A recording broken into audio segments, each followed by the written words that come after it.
வணக்கம். நான் astrology professor doctor Vimalan.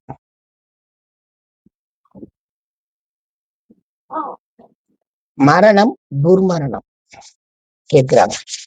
Sir, வீட்டுல நாம எதிர்பார்க்காமல் நடக்கக்கூடிய துர்மரணங்களினால் நமக்கு எதுவும் தீவினைகள் வருமா அப்படின்னு கேட்கிறாங்க. எனக்கு சில அனுபவங்கள் உண்டு. என்னுடைய மாமனாருடைய தம்பி இறந்துடுறாரு இயற்கையா. ஒரு 2 மாதத்திலே என் மாமனாரும் இறந்துடுறாரு இயற்கையா. துர்மரணம் இல்லை. இது மாதிரி சில இடங்களில நடந்ததாக என்னுடைய வாடிக்கையாளர்கள் அடிக்கடி சொல்லுவாங்க. தொடர்ச்சியா நடக்குது. அதை விட ஒரு பொண்ணு சொன்னாங்க, தொடர்ச்சியாக ஒரே இடத்திலேயே அதே இடத்திலேயே எங்க குடும்பத்துல 3 பேர் இறந்தாங்க அப்படின்னு சொல்றாங்க. இதனால எங்களுக்கு சாபமா சாபக்கேடா என்ன ஏது அப்படின்னா கேட்கிறவங்க எல்லாம் இருக்கிறாங்க. இது உண்மையிலேயே புரிஞ்சுக்க முடியாதுங்க. ஏன்னு கேட்டீங்கன்னா, இதை மெய்யுணர்வாக சாபக்கேடு, நம் மூதாதையர் சாபம், நாம் வாழ்ந்து கொண்டிருக்கக்கூடிய கர்மவினை சாபம், அது இதுன்னு என்ன வேணாலும் நம்ம இதுக்கு பேர் வைக்கலாம். இந்த பேரெல்லாம் நம்ம வைக்க முடியுமே தவிர, ஆனால் ஜோதிட சாத்திரத்தின் மூலமாக இதை அறிந்து அதுக்கு பரிகாரம் தேட முடியும், அதை இல்லாமல் பண்ண முடியுங்கிறதுனா இல்லைங்க. இந்த ஜோதிட சாத்திரம் அழகாக சொல்லுதுங்க, 8ஆம் பாவாதிபதியுடன் இணைந்த கோளின் அடிப்படைகளையும் மரண சம்பவங்கள் தீவினையாக வரும்.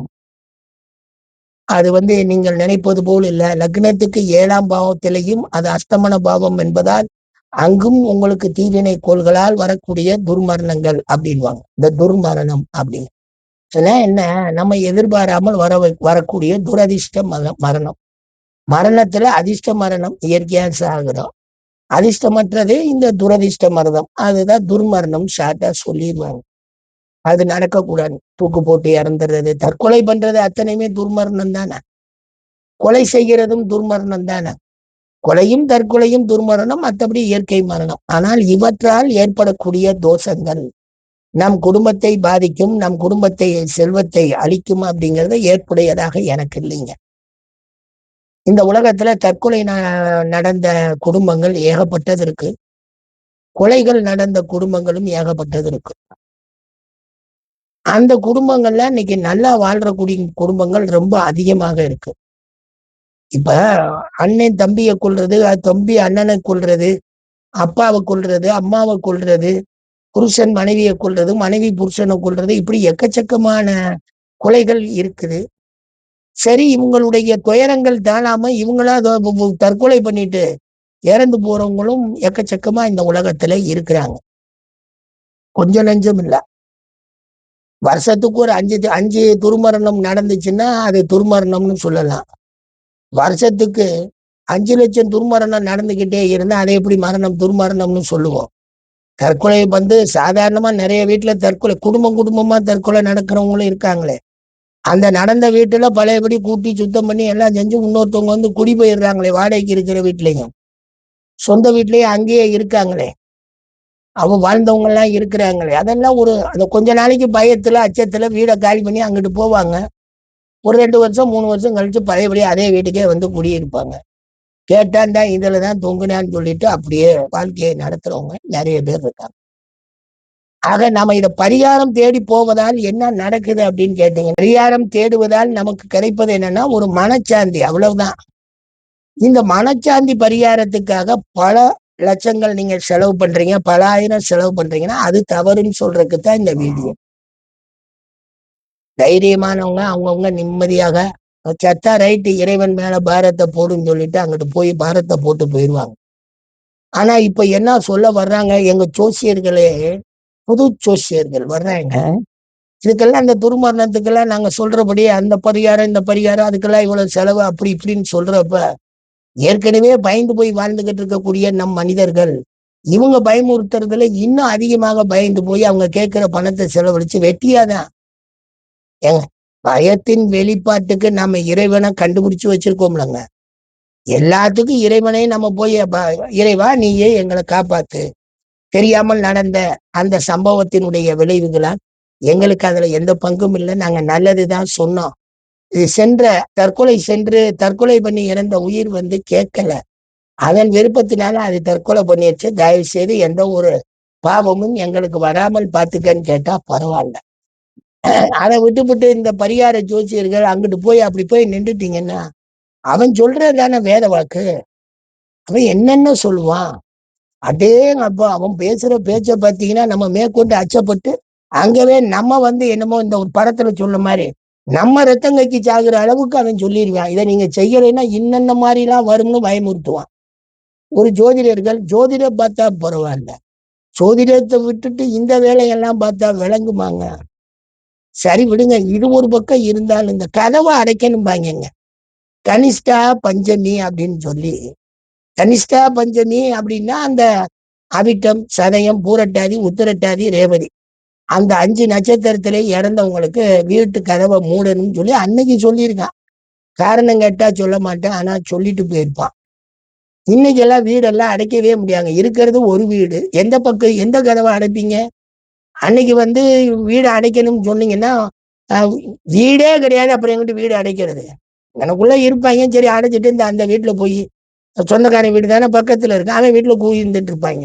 என்ன பெரிய கட்டில் மெத்த வசதியா இருந்தாங்க, சும்மா கீழே படுக்கையை போட்டு படுத்துட்டு பொழுத ஓட்டிக்கிட்டு இருந்த கூட்டம் தானே. அவன் இந்த தனிஷா பஞ்சமி வீடு அடைக்கணும்னு சொன்னவே சாத்திரத்தை, அதாவது ஒதுக்கப்பட்ட மக்களுக்கெல்லாம் சொல்லல, ஒடுக்கப்பட்ட மக்களுக்கெல்லாம் சொல்லலைங்க. இந்த கொஞ்சம் வசதியாக மக்கள் இருக்கவங்களுக்குதான் அந்த மாதிரி சொன்னாங்க. ஏன்னா அவன் அவுட் ஹவுஸ் ஒண்ணு கட்டி வச்சிருப்பான். இவங்க இறந்த உடனே கொண்டு அவுட் ஹவுஸ்ல வச்சிருவான். அம்பாட்டுக்கு எல்லாரும் வந்துவாங்க போவாங்க, அம்பாட்டுக்கு அந்த வீடை மூடிட்டு அம்பாட்டுக்கு போயிடுவான். அவன் மெயின் வீட்டுல வாழ்ந்துட்டு இருப்பான். இது மாதிரி 2 வீடு 3 வீடு கட்டின குரூப் எல்லாம் இருக்காங்க. அது அவங்களுக்காக அந்த வசதிக்காக சொல்லியிருப்பாங்க. இன்றைய காலத்துல அந்த தனிஷ்டா பஞ்சமியில அந்த இதுல இறந்தவங்க பூராமே வடக்க யாராவது வீடை மூடுறாங்களா நார்த் இந்தியால? சரி அதை விடுங்க. எங்கிட்டு உலகத்துல இருக்கக்கூடிய அத்தனை கோடி மக்கள் அந்த அந்த நட்சத்திரத்துல இறந்தோடனே வீடை மூடிட்டா போயிடுறாங்க. இன்னைக்கு அறிவியல் உலகமாக இருக்குங்க. சாத்திரத்துல பல சாத்திரங்கள் மாறி போய் நிக்குது. பொய்ன்னு சொல்லல, மாறி போய் இன்னைக்கு வாழ்ந்துகிட்டு இருக்கிறான். சும்மா சும்மா எதுக்கு எடுத்தாலும் நம்ம பயந்துகிட்டு அச்சப்பட்டுக்கிட்டு வருத்தப்பட்டுக்கிட்டு அவனே இறந்து போயிட்டான், அவனை குறை சொல்லிக்கிட்டு அவனை போய்கிட்டு ஐயா நீ எல்லாம் பிரச்சனை ஆயிருவேன்னு சொன்னோம்னா என்ன? நீங்க தான் சொல்லணும். எவ்வளவு மன கஷ்டப்படுவாங்க, எவ்வளவு சங்கடப்படுவாங்க. இறந்தவங்க துர்மரணம் அவங்களே ஏற்கனவே என்னடா இப்படி இறந்து போயிடுச்சுன்னு அந்த தோஷம் வந்துடக்கூடாது. அதெல்லாம் நம்பாதீங்க மக்களே, ஒண்ணு வராது. உங்களுக்கு பிரியமா உங்களுக்கு மன கஷ்டமா இருந்துச்சுன்னா நேர கோயில்ல போய் சாமியை கும்பிட்டு போயிட்டே இருங்க. வேற ஒண்ணும் நமக்கு ஒன்றும் பாதிப்பெல்லாம் கிடையாதுங்க. அதை ரொம்ப பெருசா எடுத்து நீங்க மனக்குழப்பம் அடையாதீங்க. அதுக்கு சாந்தி பண்றேன்னு சொல்லி பல லட்சங்களை செலவழிச்சு ஏமாந்து போகாதீங்க சும்மாங்க. இன்னும் சொல்ல போனா இந்த மாதிரி சாந்தி சடங்கெல்லாம் செய்யறதுக்கு சூத்திரங்களுக்கு எந்த ஒரு வழியுமே இல்லைன்னு அவங்க தர்ம சாத்திரத்திலே சொல்லியிருக்காங்க. அதனால எல்லாத்தையும் பார்த்துக்கங்க. காசை வாங்கி பையில போட்டு போவாங்களே தவிர மற்றபடி இப்ப நடக்கிறது என்னவோ நடக்கத்தான் செய்யும். நீங்க என்ன பரிகாரம் பண்ணாலும் ஏதாவது ஒண்ணு நடந்துச்சுன்னா நம்ம செஞ்சுதான் பார்த்தா இறைவனுக்கு உங்க மேல கருணை இல்லை, அதனால நடந்துருச்சுன்னு அவன் தப்பிச்சுட்டு போயிடுவான். பணத்தை வாங்கி பையில போட்டு போயிடுவாங்க. அதனால கொஞ்சம் ஜாக்கிரதையா இருங்களே.